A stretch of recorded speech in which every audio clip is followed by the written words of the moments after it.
Since Vatican II, women have been assuming roles of increasing importance in celebrating the new Mass. Perhaps, therefore, it should come as no surprise that many are openly calling for the ordination of women as priests, such as the Women's Ordination Conference. Well, perhaps even further, it should be no surprise that this past August, 3 women with a priest concelebrated a new Mass in Minneapolis, Minnesota. The Women's Ordination Conference praised the event and said that it was the first time they had heard of women sharing the altar and the Eucharistic prayers during a mainstream Sunday service. I'm Julius Smetona. This is What Catholics Believe. With me today to discuss women priests are 3 priests who celebrate the traditional Latin Mass exclusively.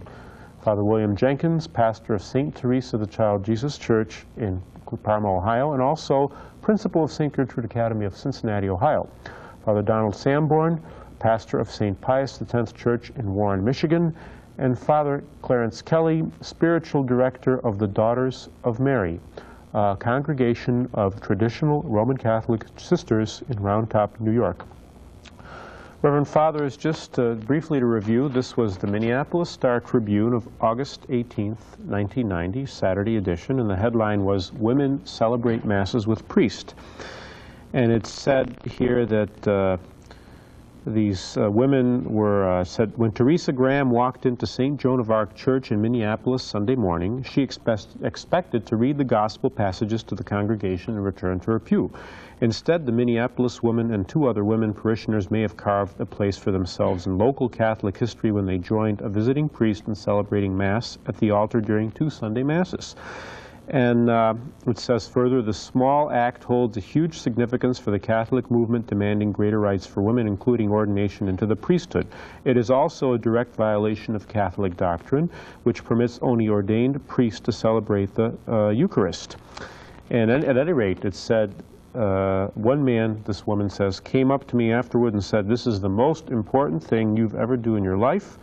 And Graham said, "I suppose he was right. It's a cutting-edge type of a thing." And it says here also, the event elicited a standing ovation during the 11 o'clock Mass at Joan of Arc, a liberal Catholic church in South Minneapolis. It also drew praise from the National Women's Ordination Conference, which said it was the first time they had heard of women sharing the altar and Eucharist prayers during a mainstream Sunday service. What's your reaction to this event?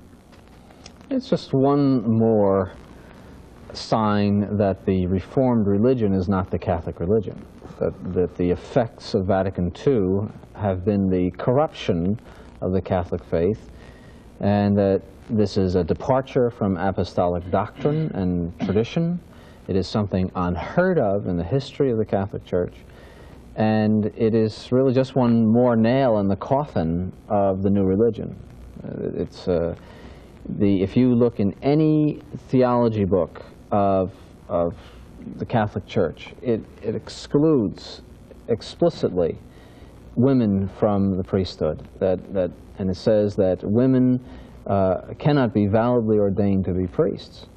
And it says that in the history of the Church this has never been done, that it wasn't even conferred on the Blessed Virgin Mary herself, the priesthood, and that this is something that is just absolutely invalid. It'd be like a man who wanted to be a nun. I mean, it's absolutely absurd. But it's also ironic, because what is characteristic of the post-Vatican II religion is an attack on the priesthood. A priest is a man taken from among men, appointed in the things which appertain to God, and he offers sacrifice and forgives sins in the name of Christ. And there is this tremendous effort to change the word priest into something else. Even in the ordination rite, they use the English word presbyter, which has a greater signification in the Presbyterian Church than it does in the Catholic Church. But they want to get away from all of the externals and the trappings of the priesthood. But when it comes to women, they are very, very determined to use the word priest. They wouldn't say we want to have women ministers, right? They use the word minister to describe what a priest is, or the president of the assembly. They don't come out and say, we want women to be presidents of the assembly or ministers and so forth and so on. They always use the word priest. So it is very, very ironic that what they want to take away from the man, they want to bestow upon the woman. It's a principle of reversal. It is, apart from the fact that it's ironic and somewhat, I suppose, humorous if it were not so serious, it is also a thing which smacks of the satanic, because Lucifer has been described, and even the fathers of the church called him the ape of God, the ape of God. In other words, Lucifer tries to relegate to himself things which are given to God, but he does it in a reverse fashion. So, so here you have a situation in which he is trying to reverse the role of the man and the woman. The woman is the priest and the man is the minister. This whole question of women priests actually is a logical continuation of the modern Vatican II Church's distortion of the very idea of priesthood. As Father Kelly said, they try to get away from the whole use of the word priest, because they're getting away from the very concept of what the Catholic priesthood is. But they insist on giving the word, the title priest to women, because they have generalized the priesthood to what they call the priesthood of the people. And they've completely gotten away from the idea of sacrifice. A priest is ordered to the sacrifice. It's a natural ordering of the priest to the sacrifice. And when they've done away with the idea of sacrifice in the modern church, like the Mass is no longer the sacrifice of Calvary, it is just an offering of the people, a sacrifice of their praise and their thanksgiving to God. It is not the sacrifice of Jesus Christ anymore on Calvary. And so what they have is the priesthood of the people. Anybody can offer God thanksgiving and praise. Anybody. Only Jesus Christ, the true high priest, can offer a sacrifice of reparation for the sins of mankind. Since they have thrown that out the window of the modern churches, and all they have left is a sacrifice of praise and thanksgiving, so-called, they have no need for a priesthood, as the Catholic Church has always conceived it. Now all they need is somebody to represent the assembly, somebody to stand up there and talk into the microphone, lead the singing, play the guitar or the banjo or whatever is going on at the time. And that is ministry, and for them that is priesthood. They're having in Rome right now a synod, which the modern bishops have traveled from all over the world to attend. And this synod is on the priesthood, and they're supposed to be addressing the question of the declining numbers of their ministers, the priests. And this is, for them, some kind of crisis, or at least they claim it's a crisis. But the remedies all tend to be in the direction of lowering the requirements necessary to be priests. And John Paul II has said, we're not even going to discuss getting rid of celibacy. If celibacy comes up, we're going to talk about it only insofar as we want to reinforce the devotion to celibacy in our modern clergy. But in the midst of this very synod, where he was widely touted as saying, we're not going to do away with celibacy, it has suddenly come out in the press that he recently approved of 2 married men in South America being ordained priests. So this is typical double talk of saying one thing and then contradicting it by what you do. And this is why the church is in such terrible confusion today, and this is why people get away with these travesties, and why the people who are pushing for women's ordination are in the ascendancy. You know, it's interesting you mentioned that, because there was an article in the New York Times on October 18th, 1990, dealing with these 2 married priests. You know, it seems, fathers, that many well-intentioned people look at the confusion in the church and they say, well, if people would only follow John Paul II, but those bishops are rebellious, they don't obey him, these theologians and canon lawyers are rebellious, that what can he possibly do? Well, they seem to forget that, number one, over half the bishops in the world were appointed by John Paul II. They seem to forget that the Canon Law Society of America had a meeting in Cleveland, a week-long meeting, and they defeated a bid for married priests. And then who approves 2 married men becoming priests who are married and were told to live as brother and sister? John Paul II. My question, why has nothing, at least as of this taping, why has nothing been done upon this blasphemy, this sacrilege? Why have the bishops said nothing? Why has John Paul II not said anything, who excommunicated Archbishop Lefebvre for consecrating 4 bishops, along with Archbishop de Meyer? Well, Archbishop Roach, who is the ordinary there, in the Novus Ordo ordinary in Minneapolis, St. Paul, he did chasten the priest who did that, and who beckoned the women to come up and join him. But I don't know, I think he was denied faculties in the diocese or something like that. But he's still a Roman Catholic priest in good standing, like Hans Kung and all the rest of the heretics. The only people who really have anything effectively done against them are those who are trying to hold to the old faith. So it's just a showpiece that they leveled against them, some meaningless slap on the wrist, and that is to placate the conservatives in the modern religion. You know, I mentioned the Synod not many minutes ago. The National Conference of Catholic Bishops elected a president named Archbishop Daniel Polarczyk, who is the Bishop of Cincinnati. And this president of the bishops in this country proposed at the Synod that we need a definition of the priesthood if we're going to talk about the crisis in the priesthood and how to increase the numbers of priests, as if the church really never knew what the priesthood was. And the definition that he proposed had nothing whatsoever to do with sacrifice. I don't even recall that it mentioned sacraments in the Catholic sense. It mentioned service of the people, representing the people. It was a priesthood that could have, a definition of priesthood that was so general it could have fit any pagan religion at any time in the world's history. My question, just going back for just one moment, is this. Why has the church, for all the history, refused to permit women to become priests? What was the reason? It's contrary to the divine ordinance.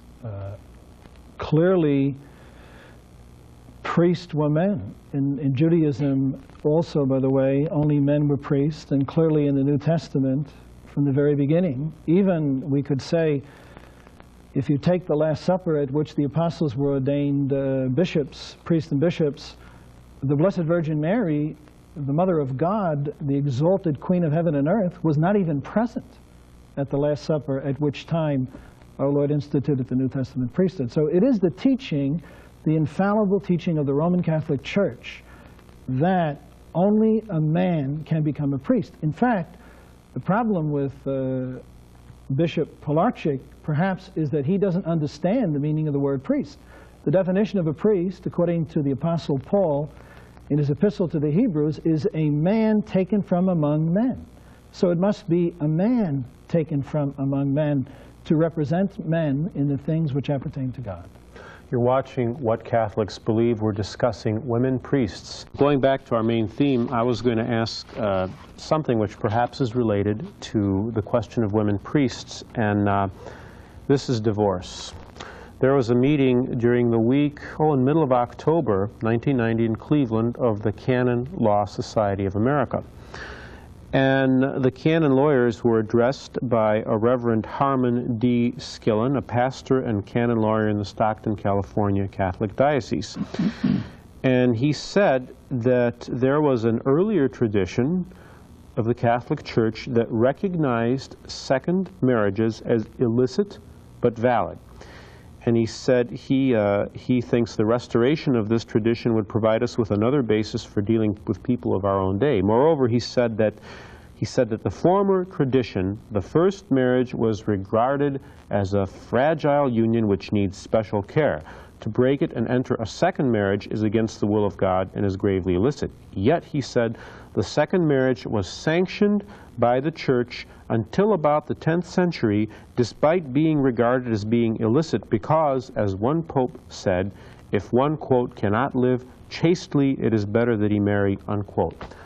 What's your reaction to this statement? What is his name? Reverend Harmon D. Skillen from Stockton, California, a canon lawyer nonetheless. Yeah. He sounds like one of the professors I had when I was at the seminary, before I went to the seminary in Switzerland. And the reason I say that is because there was a type of theology taught which I call article theology. In other words, they don't use books, They don't, as a general rule, textbooks, but they use articles that have been published in various types of magazines, and which are characterized by the making up of truth and the making up of facts and the creation of events in history. That is an absolute absurdity. That is an expression of that view of reality which says nothing is either true or false, but thinking makes it so. It is just not true. It's false. My question is, how is it that, you know, these people come up, say this thing, widely quoted in the media, and yet the hierarchy does nothing to correct it, and Catholics are confused. They're saying, oh, gee, maybe it's okay that they're It's divorced. another sign that the new church is not under the inspiration of the Holy Ghost. It is a sign that it is an institution that is purely human. It is a sign of its contempt for apostolic tradition. One of the marks, the characteristics of the Catholic Church is that it is apostolic. The idea of a woman priest is so contrary to apostolic tradition. It flies in the face of this link that we have with the apostles and our Lord Jesus Christ, that it is just a sign to the whole world that this is not a true religion, that this new reformed Vatican II faith is not the Catholic faith. And the same thing is true of that somebody could entertain divorce. I mean, the Catholic Church lost England over a divorce, and the Catholic Church alienated Napoleon over a divorce and a remarriage. And if ever there were any kind of way out for those popes to take in order to preserve England from the monster of Henry VIII or preserve France from the monster of Napoleon, they would have taken it. And it's just absurd to say that there's such a thing. Father Jenkins. As Father Sanborn says, the Church paid a terrible price because she would never recognize divorce and remarriage. The Catholic Church lost a nation, and many Catholics shed their blood as a result of the Church's resolute stand against divorce. And it may come to the time when Catholics shed blood also because they will not admit women priests when the civil law says they have to because it's a civil right or something like that. You know, it's ironic that the modern Church of Vatican II should so often quote Paul. Paul says this and Paul says that, meaning, of course, St. Paul. At the same time, they are making an absolute mockery of his words, let women keep silent in church, and if a woman will not cover her head in church, showing her submission to her husband, let her be shorn, let her hair be cut off. And this is what St. Paul said, and this is what Father Sanborn is saying, that they've totally repudiated any apostolic connection whatsoever in favor of modern culture. Wherever Paul is fortunate to have stumbled across something that is acceptable to the modern age, then he's lionized. But wherever he made a big boo-boo and said something that the modern world doesn't approve of, then he's totally disregarded. This is pick and choose. This is the picking and choosing of the modern church, and it is not Roman Catholic. You know, there's something else that came out of this, this conference, which I thought was very interesting, as the headline of the article was, "Bishops are limited in sanctions on pro-choice issue." And what Roman Catholic, supposedly, Reverend Francis J. Morrissey said that a person cannot be denied access to the sacraments unless 4 conditions are met simultaneously. The person involved must obstinately persist in manifest grave sin. Now, this Reverend Morrissey teaches canon law at St. Paul University in Ottawa, Canada. He said in an interview that talking about or even advocating pro-choice on abortion is not automatically a sin for which a person should be denied the sacraments under church law. In other words, he doesn't think it's a grave sin. What do you think about this? Well, it's absolutely absurd. A choice is always determined by what you're choosing. To be pro-choice is a meaningless statement. What are you choosing? It's like the road you take is determined by where it goes. And to say I am pro-choice means I am for abortion. I defend the right of someone to have an abortion. That is a grave sin of heresy. That is a denial of the Church's moral teaching. It is a denial of the natural law. It is to favor murder. For someone to say that's not a sin, well then what is a sin if that's not a sin to do that? And why do we have abortions except because people accept it in their minds? Nothing happens in the physical order before somebody accepts it first in their minds. And when someone says, well, it's okay to have an abortion, then you have the abortions in the practical order. So it's a worse sin to think it than actually to, in a way it is. It's a worse sin. It's also a gross hypocrisy. The fact of the matter is that there are two positions on this, and one is pro-life and the other is pro-death. And these people are pro-death. If someone, for example, proposed that here is a group, for example, the Ku Klux Klan, they marched up in upstate New York. And someone said, what do you think of the Ku Klux Klan? And he said, well, I'm pro-choice on that. You know, if you think it's fine to be a member of the Ku Klux Klan, fine. I think that's okay. I'm pro-choice. I won't condemn them. Or what do you think of slavery?